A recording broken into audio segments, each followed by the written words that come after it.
Hello everyone, hello साथियों, प्यारे दोस्तों, प्यारे प्यारे प्यारे मेरे छोटे भाई बहनों।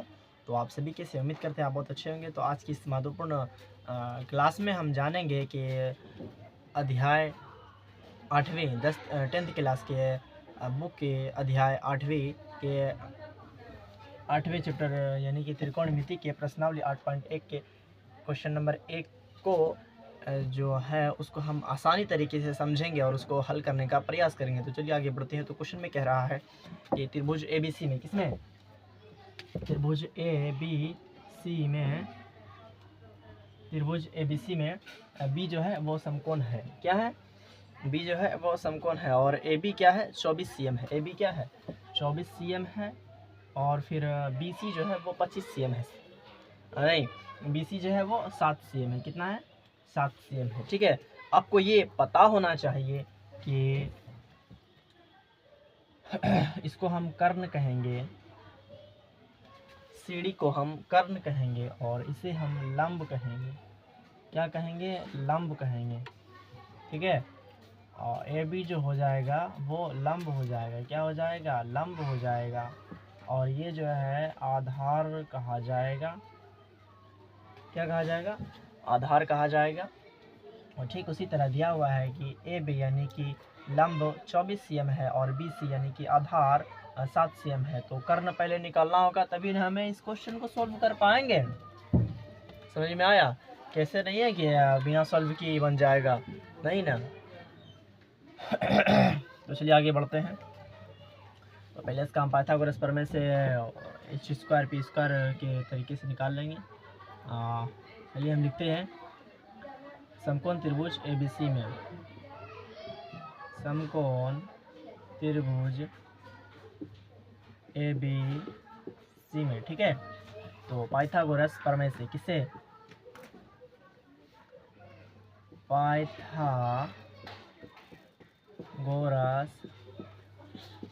प्रमेय से h² p² b²। h का मान तो हमें पता ही नहीं है। p दिया हुआ है 24 और b जो है वो 7 cm है। इस पर स्क्वायर लगा देंगे।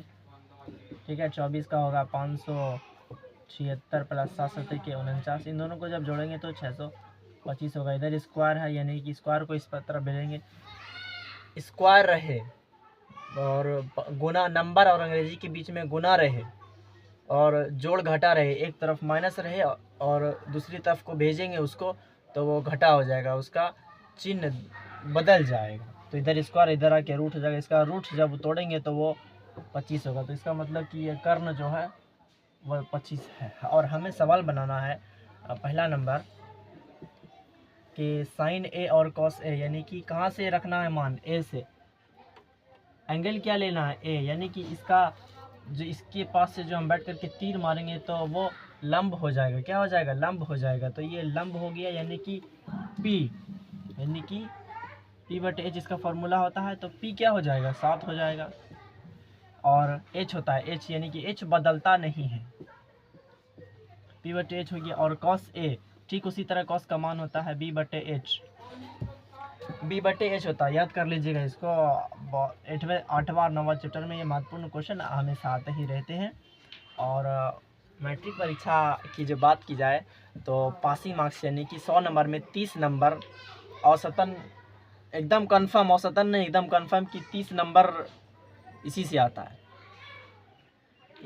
इस 9वां 8वां और 9वां चैप्टर को आप अच्छी तरीके से अगर अच्छे से पढ़ लेते हैं और अच्छे से बना लेते हैं तो आपका मैथ जो है वो अच्छा ठीक ठाक हो जाएगा। तो यानी कि बी क्या है मेरे पास इधर से, तो B 24 हो जाएगा। B कैसे होगा भैया? इधर तीर रखे हैं, इधर तीर रखे हैं, तो P हो गया ये, H हो गया ये, तो B ठो होगा, B ये वाला होगा और P ये वाला होगा और H ये वाला होगा। तो H का मान क्या है? 25। अब हम, ये पहला बन गया। अब हम दूसरे पर आते हैं। दूसरा है साइन C cos C और cot C, मतलब C से लेना है। कहाँ से लेना है? C से, ये वाले थीटा से लेना है। तब इधर से लेंगे, C के हिसाब से लेंगे तो P यानी कि ये हो जाएगा P/H। P का मान हो गया 24 और फिर h का मान हो गया 25। और फिर है cos c। cos c का होता है b बट्टे h।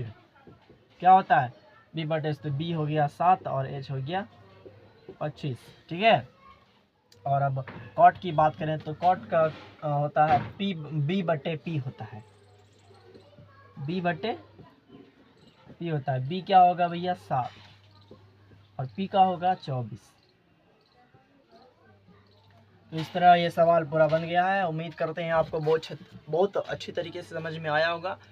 और तो चलिए मिलती है अगली क्लास में एक महत्वपूर्ण जानकारी के इसी नाम से नॉलेज मोनार्कर नाम से ही चैनल टेलीग्राम पर भी है और व्हाट्सएप ग्रुप पर भी है। आप वहां जुड़िए और इस चैनल को सब्सक्राइब कीजिए और अच्छी जानकारी प्राप्त कीजिए और अपने दोस्तों की भी शेयर कीजिए। ठीक है। और पढ़ाई अपना जारी रखिए और स्वस्थ रहिए और मुस्कुराते रहिए। आज के लिए इतना ही प्यारे दोस्तों। जय हिंद।